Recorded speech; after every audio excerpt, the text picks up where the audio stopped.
નમસ્કાર મિત્રો, Parth health tips નામની ચેનલ પર આપ સૌનું સ્વાગત છે. આપણે રોજ અવનવી ટિપ્સ જાણીએ છીએ જેનાથી તમારું સ્વાસ્થ્ય ખૂબ જ સુંદર રહે.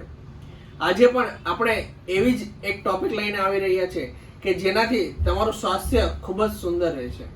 અત્યારે વરસાદની સિઝન ચાલી રહી છે, તો ચોમાસાની ઋતુમાં તમારું સ્વાસ્થ્ય કેવી રીતે સંભાળી શકાય એના માટેની 5 ટિપ્સ આપણે જાણીશું. પહેલો, ઉકાળેલું પાણી પીવો.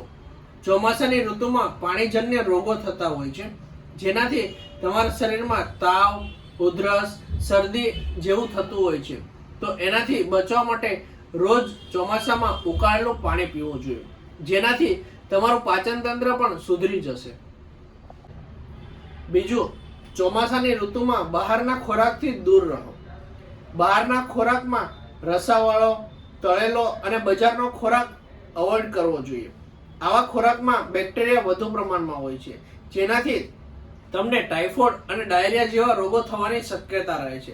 એટલા માટે ચોમાસાની ઋતુમાં બજારનો એટલે કે બહારનો ખોરાક ખાવાનું ટાળવું જોઈએ.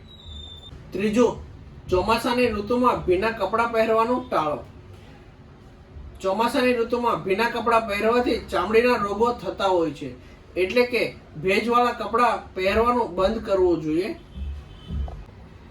ચોથું, ચોમાસાની ઋતુમાં તમારા પગની કાળજી રાખવી જોઈએ. પગમાં પાણી ભરાય તો ફંગલ ઇન્ફેક્શન થવાના ચાન્સીસ રહે છે, એટલે ઓપન ફૂટવેર અથવા તો ગમબૂટ પહેરવા જોઈએ. પાંચમું, ચોમાસાની ઋતુમાં તમારી રોગપ્રતિકારક શક્તિ ઓછી થઈ જાય છે, જેના માટે તમારે વિટામિન સી વધારે માત્રામાં લેવું જોઈએ.